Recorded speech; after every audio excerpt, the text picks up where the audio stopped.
Morning to you, Christine. Good morning. Good morning. We seem to have the policymakers at odds here with the medical practitioners. Yeah, my point exactly to Matt Hancock yesterday was this, that there is near unanimous as you're going to get with 600 people support in the House of Commons yesterday for prescribing medical cannabis to children and adults who need it, and to finding a way of preventing the situation like the family at the weekend who were caught in this dreadful situation where they can get the medicine but they can't get it into the country. And there does seem to be a gap between the policy, the laws which were passed last November, and the doctors. Now, I understand why they feel under pressure, but surely it's not beyond the wit of man to look at the tests that have been done abroad, the fact that if you were bringing your child in, if you were Dutch and you were bringing your child into but Dr. Tom is saying...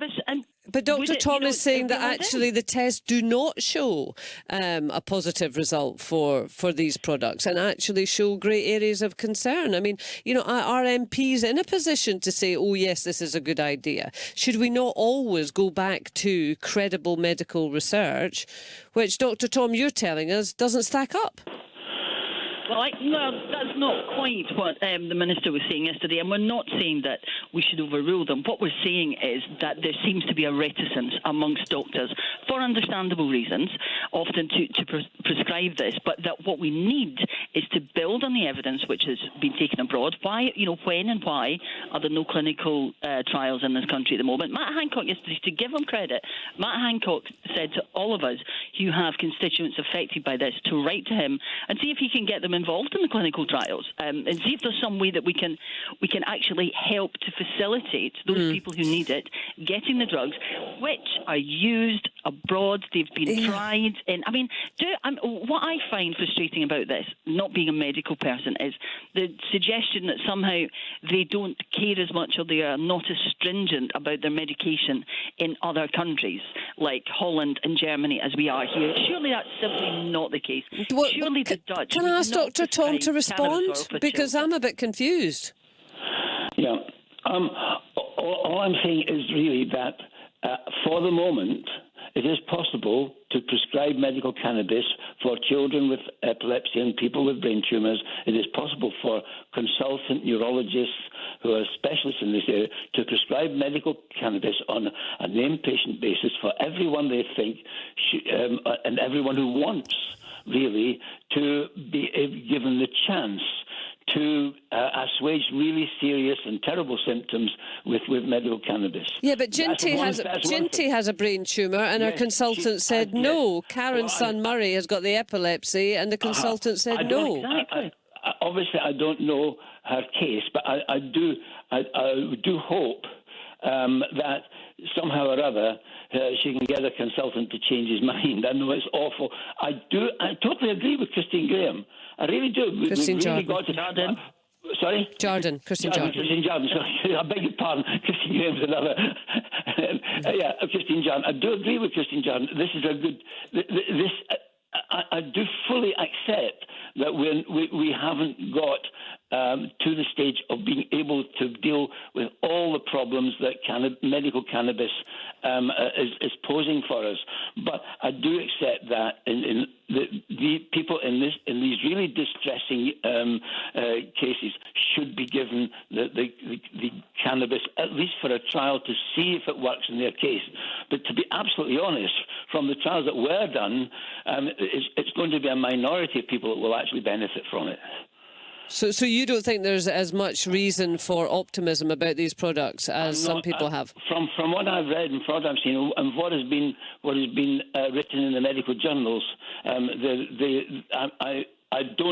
I think there's a sort of rosy hue about medical cannabis that will solve every one of these problems, and that rosy hue has not appeared in the clinical trials that have been done. And actually, I'm not so sure that there are no clinical trials being done in Britain now. I'm fairly certain that some are being done at the moment. Oh yes.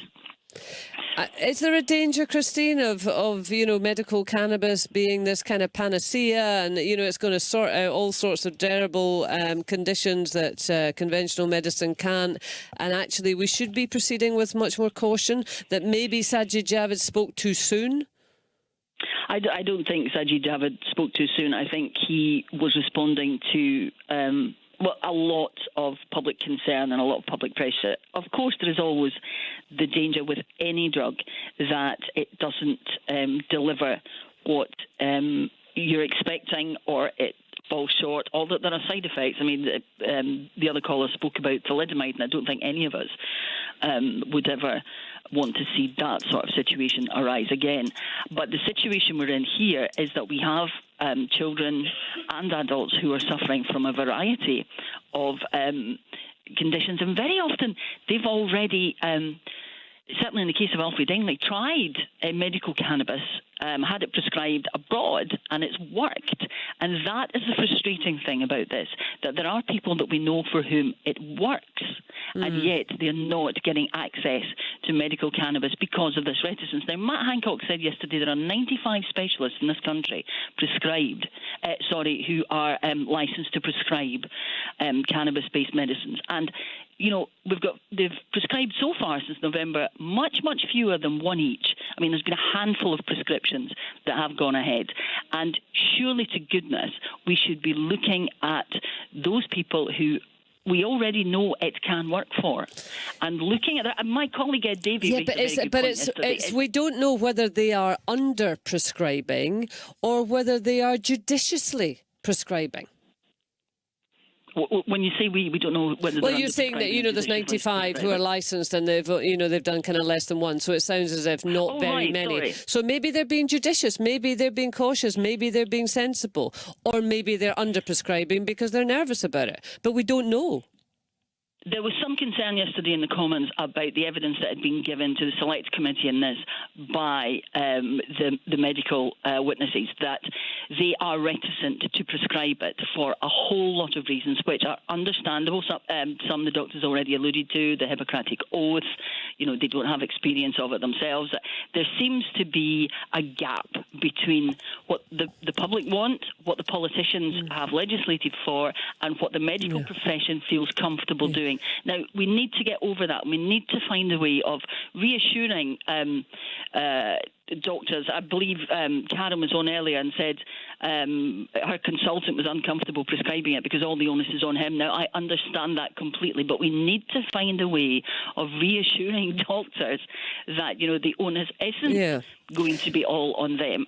If it were my child, which, I'm in the fortunate position it's not, but if it were my child and a doctor said to me that, they couldn't give her some medication, which for me, I had reason to believe might save her life, and they said they didn't want to do it because the onus was on them. Now, I would understand that, Kate, as I'm sure you would, but at the same time, it's your child, and you want the onus to be on you, not...